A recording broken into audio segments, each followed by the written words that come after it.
چھوٹے انویسٹر ہیں اور ان کے پاس ڈیلیوری ہے تو اس کو ڈبل کرنے کی کوشش نہ کریں, ویٹ اینڈ واچ کریں.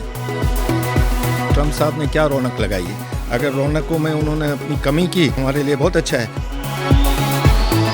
ڈالر روپی کی پیریٹی کا آپ حال دیکھو, ابھی سٹیبل تو ہے لیکن 300 روپے میں آپ کی کرنسی تو ڈوبی ہوئی ہے. تو بال گیم جو ہے بٹوین جو واشنگٹن میں بیٹھے ہیں ہمارے ریپریزنٹیٹیو, ٹیرف سے جان چھڑوائیں, ان سے نیگوشیٹ کریں ٹرمپ کی ٹیم سے کہ بھائی ہم تو آپ کے الائے ہیں. کراچی سے میں ہوں کاشف حسین, آپ دیکھ رہے ہیں ایکسپریس نیوز. پاکستان کی اسٹاک مارکیٹ کے لیے ایک تاریخی دن ہے. تاریخی دن مثبت لحاظ سے نہیں ہے بلکہ منفی لحاظ سے. آج پاکستان اسٹاک ایکسچینج نے 8000 پوائنٹ سے زائد کی کمی دیکھی. پاکستان کی اسٹاک ایکسچینج جو کہ 1,20,000 پوائنٹس پر پہنچ چکی تھی عید کی تعطیل کے فوری بعد سیشن میں, اس میں آج ہم نے دیکھا کہ 8000 پوائنٹ سے زیادہ کی کمی ہوئی اور اسٹاک ایکسچینج کی 8 نفسیاتی حدیں گر گئیں. پاکستان اسٹاک ایکسچینج کا 100 انڈیکس 1,10,000 پوائنٹس پر آ گیا. کیا عوامل ہیں, کیا دنیا میں چلنے والی امریکی پریزیڈنٹ کی جو ٹیرف پابندیاں ہیں اس کے نتیجے میں شروع ہونے والی جو تجارتی جنگ ہے, کیا پاکستان کو اس جنگ کا بھی خمیازہ بھگتنا پڑے گا؟ کیا ہم دوبارہ ایک معاشی بحران کی طرف چلے جائیں گے؟ اسٹاک مارکیٹ آج ہمیں کیا انڈیکیٹ کر رہی ہے, یہ کیا پیغام ہے, اس بارے میں ہم ماہرین سے رائے لیں گے. ہمارے ساتھ موجود ہیں اسٹاک ایکسچینج کے سابق ڈائریکٹر اور اسٹاک ایکسچینج کی امور کے ماہر معاشی تجزیہ کار ظفر موتی صاحب. ہمارا بنیادی سوال آپ سے یہی ہوگا کہ پاکستان اس وقت کہاں کھڑا ہے اس ٹیرف کی جنگ میں, کتنا ہمارے ساتھ ہمیں نقصان ہو سکتا ہے اور ہم اس سے نقصان کو کس طرح کم کر سکتے ہیں؟ پہلے تو یہ بتائیے. دیکھیں, آپ ہسٹوریکل فیکٹس دیکھیں کہ ہم تو آلموسٹ بینکرپٹ ہو گئے تھے, پھر بڑی مشکل سے نئی حکومت آئی, بینکرپسی سے دور ہٹے, تھوڑی بہت مارکیٹ ٹرن اراؤنڈ کیا, یعنی اکانومی کے ٹرن اراؤنڈ. میں یہ نہیں کہہ رہا بہت اچھا ہو گیا ہے, لیکن جی ڈی پی کے بڑھنے کی خبریں, کرنسی کے ڈالر روپی کی پیریٹی سٹیبل ہوئی, انٹرسٹ ریٹ نیچے آنے شروع ہوئے. ہمارے لیے تو بہت اچھی خبریں دو آئیں دیں کہ الیکٹریسٹی کے پرائسز کم ہوں گے تو ہماری انڈسٹریاں چلیں گی, اور اس کی تیزی بھی ہم نے دیکھی کہ 1,20,000 ہوا. 1800 پوائنٹس کا وہ جو ہے اپنا 1800 پوائنٹ ایک دن میں بڑھی بھی تھی. لیکن جب یہ پینک وار ٹیرف وار جو شروع ہوئی ہے اسے جب پوری دنیا پینک کر رہی ہے تو ہم بھی اس مجدار میں حصے دار بن گئے ہیں. ہم نے بھی اپنا حصہ ڈالا ہے, تو وہ حصہ ڈالنے کی مارکیٹ آج صبح سے ہی مندی میں تھی, لوگوں کا پینک ہوا, پھر نیچے کا لاک لگا 5%. تو ہماری ایک آٹومیشن میں آتی ہے کہ کمپنیوں کو کولنگ افیکٹ اور سیٹلمنٹ کرتے ہیں, کاز اینڈ افیکٹ دیکھتے ہیں کہ کوئی پینک تو نہیں ہے. اللہ کا شکر ہے وہی ٹائم ہوا کہ جیسے ہی مارکیٹ کھلی تو پہلے اور بھی پینک ہوا, 8,000 کے لیول کو بھی کراس کر گئے, اور لوگوں کو تھا کہ ڈبل لاک نہ لگ جائے, یعنی 10% نہ ہو جائے.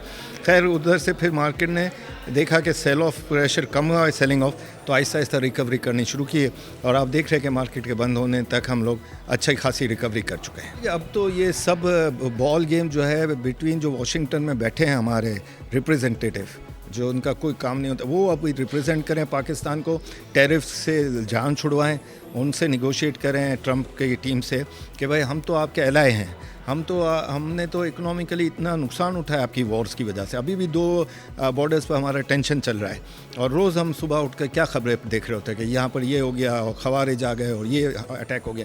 تو ہم تو آلریڈی اس جنگ میں ہیں, ہم تو آپ کے الائے ہیں. ہم کو پتہ ہے آپ کو کہ بھائی ہم لوگ IMF کے کتنے ڈیٹ کے تلے ہیں, ہم لوگوں کے اوپر کیا کیا مسائل ہیں.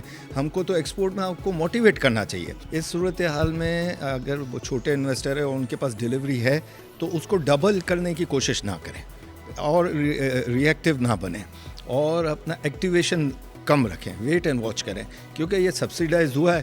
ابھی میں آپ کو کہہ رہا ہوں کہ یہ تو ابھی جاپان سے تکلیفیں شروع ہوئی ہیں, ہینگ سینگ سے تکلیفیں ہانگ کانگ سے شروع ہوئی ہے, آسٹریلیا سے شروع ہوئی ہے, یورپ دیکھنا ہے, پھر امریکہ میں جا کر پتہ چلے گا کہ آج ٹرمپ صاحب نے کیا رونق لگائی ہے.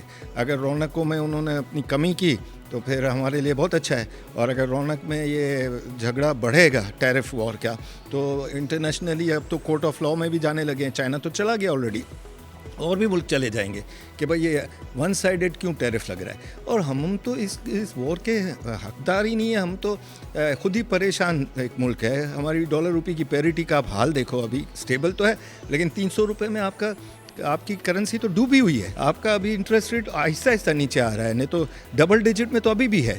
آپ کا اپنا ایکسپورٹ کا کوئی تیزی سے, اب آپ تو آئی ٹی بھی ایکسپورٹ نہیں کر سکو گے کیونکہ آپ نے وائی فائی کو بھی سختیاں کر دی ہیں, تو آئی ٹی کا ایکسپورٹ بھی بند ہو جائے گا. تو ایسے پینک کی سچویشن میں ہمیں تو یہ فیور دیں کہ بھائی امریکہ ہم کو فیور دے کہ بھائی ہم کو اس وار سے نکالیں. اگر آپ خود کہہ رہے ہیں کہ انفلیشن کنٹرول ہو گئی ہے, ہم تو نہیں کہہ رہے, ہمیں تو ابھی بھی پرانی انفلیشن کووڈ کی جو بات کر رہے ہیں 40% تھی, تو اب کہہ رہے ہیں 0.5% ہے, تو اس کا مطلب 40.50, ٹھیک ہے نا, یعنی اب اور نہیں بڑھ رہی ہے. ٹھیک ہے, خوشی کی بات ہے. اسٹیگفلیشن بھی ہو سکتا ہے, ریسیشن بھی ہو سکتا ہے, کچھ بھی ہو سکتا ہے. پاکستان میں ہر چیز ہم نے دیکھی ہوئی ہے. تو یہ ابھی ان کو فوری طور پر 200 بیسس پوائنٹ کم کرنے چاہیے, اور اورنگزیب صاحب یہ فیور میں ہے کہ کم کریں. انہوں نے کہا پہلے فوری طور پر اسٹارٹ کیوں نہیں کر رہے تھے, کہ اگر ہم بہت تیزی سے نیچے کر دیں گے اور واپس انفلیشن بڑھے گا تو اوپر لے جانا بڑا مشکل ہوگا. بات ان کی صحیح تھی, ہو گیا.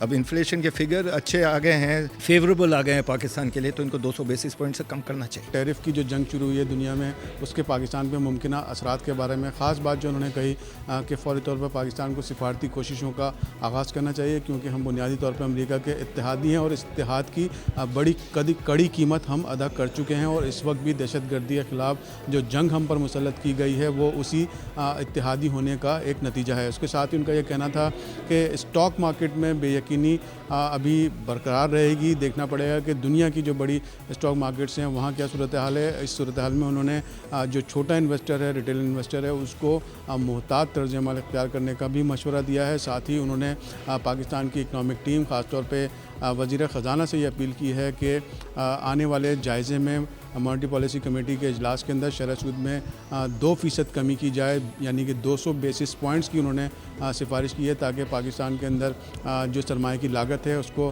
کم کیا جا سکے اور اس سے معاشی سرگرمیوں میں اضافہ ہو. اور خاص طور پہ جو افراط زر کی جو صورتحال, جو حکومت کے دعوے اعداد و شمار یہ ہیں کہ وہ سنگل ڈیجٹ سے ہو کے ابھی 1.5% پر آ چکی ہے, تو اس کا فائدہ حقیقی طور پر معیشت کو اور عام عوام کو منتقل کیا جا سکے.